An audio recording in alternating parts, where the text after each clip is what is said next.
So Invasion Planet Earth is the new sci-fi epic, which I didn't realise just how epic it is.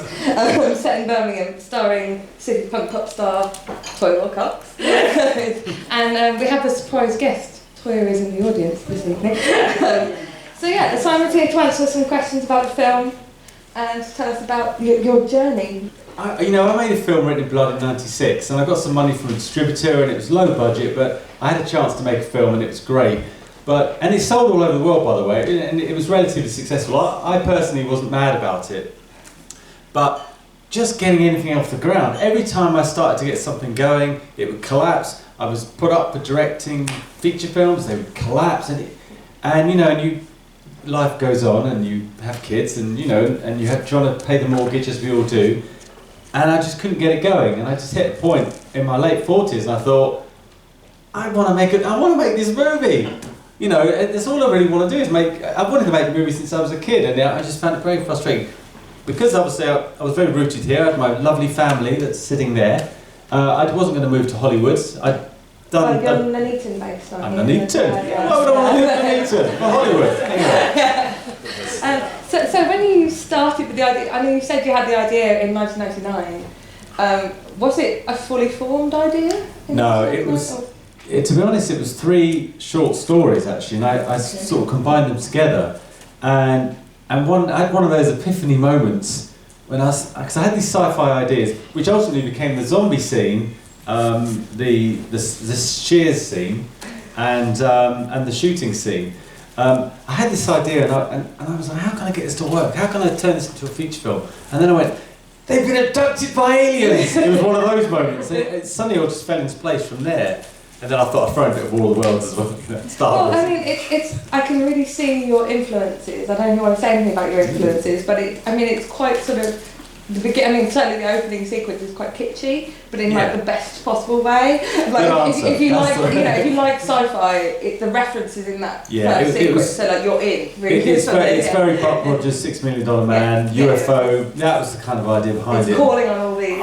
Things. So when you started making the film, did you have an idea of how epic it would be and how many extras you would have? Well, the thing is, the first film I made, it felt like we went from one small room to another, and I found it really bleak and depressing. And it's like, well, I love movies, Sergio Leone and epic scale, and I thought, well, why can't I do that? And I thought, let's use what we've got. Things like we've got castles and all these epic places around here, and I just used Kenilworth Castle and things like that, and it just sort of built up from there, really. And I think. Personally, I think the scenes in Birmingham are the best scenes. The crowd scenes are amazing, and I do think there is really that sense of excitement that you was talking about with Star Wars. And I really felt that, and I haven't felt that with a sci-fi film for a long time. Actually, that sort of really tension and excitement of there's something really happening, and the people you can really feel their excitement. I think, and I think you had over 900 extras. At one point 900 people turned up on that first day. That was pretty much the first shoot we did. And it set the bar up here for me, and I thought, crikey, I can't really go, I've got to keep it up there, and that was really good for me. But what I loved about when we did that was so many people suddenly were supporting me, because I felt like I was kind of on my own, just banging on door after door and getting rejection. Suddenly all these people there going, I will help you out, we'll give you some money, and not masses of money, but just small amounts. But it just made the job. It made me enjoy the experience more, because filmmaking is quite a tough thing to do, and it's relentless, and just having good spirited people behind you that love what you're doing, it's just brilliant. I think speaking as a creative person, I think that's generally true for everyone, but Birmingham is a really good environment for that kind of thing, and crowdfunding and group work. We shot in London the first time, never again. It was a nightmare. First day we turned up, we had it all organised in Bethnal Green, and the catering lorry turned up. Within 2 hours, the council came in and they closed us down and kicked us off. My first day of that feature film, and that was the end of the film. So I know you've had some struggles making the film. Do you want to talk about that at all? About the crowdfunding process? More detail about that? The only struggles have been money, really. Seriously, trying to pay the mortgage while you're making an epic sci-fi thing is quite hard. And exactly. One day. You know what? I've enjoyed every minute. It is when I look back and think, Christ, I've spent years on it. A lot of my life and my children's. They've only ever known me making this film, so they're in the film. Yeah. They are. And one that, you know, in a few weeks' time, I'm going to have to start being a dad and actually treat them nicely. You paid them, by the way. Anyway, yeah, I paid them. Don't worry. Did I answer that? Did I went off on a tangent? No, it's okay. Yeah, I wanted to ask about. I asked about the challenge you've had. But you kind of talked about that. Yeah, there wasn't really. I'm sure everyone here knows about it. You've seen it. That was easy. It was really technical, and I had to learn how to do special effects.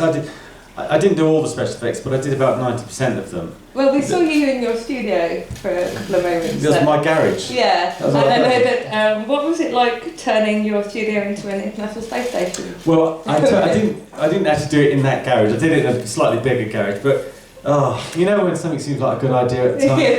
I thought we shot the Godzilla scene. Sorry, the crowd scene. The crowd scene, and then I was like, we had 500 quid left, and I thought, how hard can it be to build it's only a space station, it's only a corridor, and I built it, and I never built a set, and I built it with Mark, my friend, and it was like, totally nonsense, and it really was egg boxes and tin foil, but the actors were brilliant, but I realised, oh God, Gordon, our cameraman, he shoots Holby City, he's really top cameraman. He came and shot it, he was like, Simon, this is terrible. Just make it look good. Anyway, he lit them beautifully.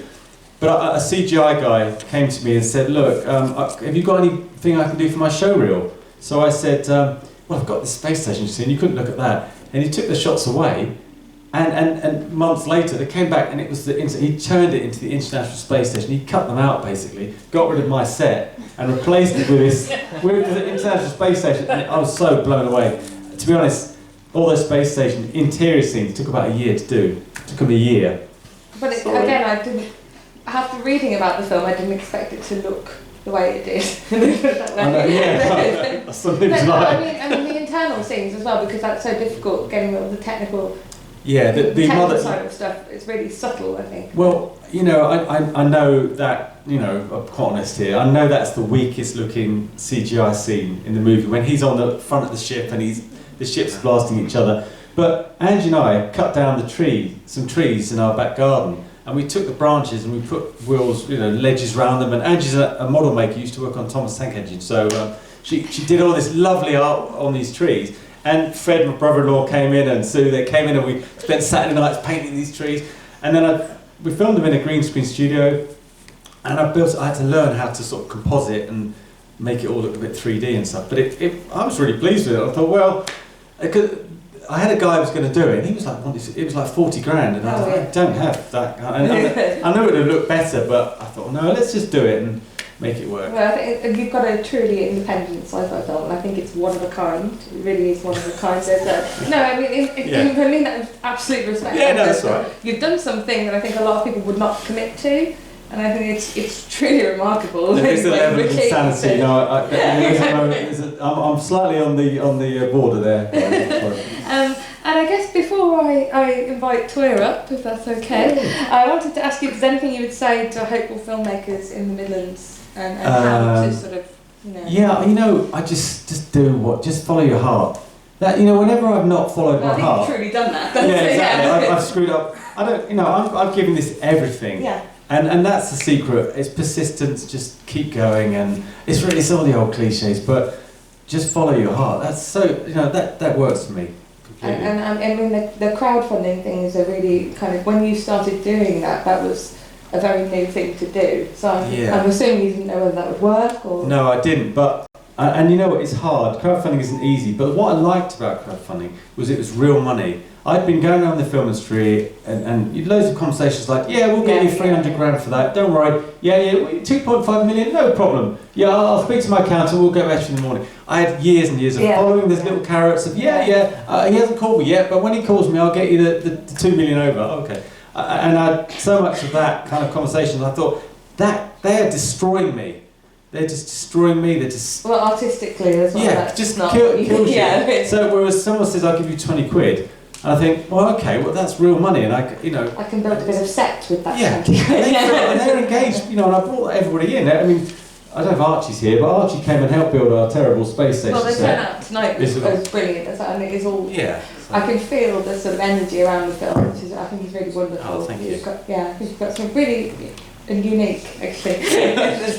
Oh, thank you. I'm Glad you liked it. No, I really enjoyed it, actually. And the crowd scene's just Birmingham at its finest, I think. No one runs screaming like this. Exactly. And the little dog's running. Yeah. Sadly, the dog didn't make it. Did you know there's one shot where, and it's not in the film, but the crowds go running by and the camera filmed them all, and all these crowds running, giving it, and then 3 drunks basically in the pub with lager, like running along like this at the end. Brilliant. Yes. I was going to put it in there actually. We didn't end up putting it in. We were going to put it in that documentary. Anyway.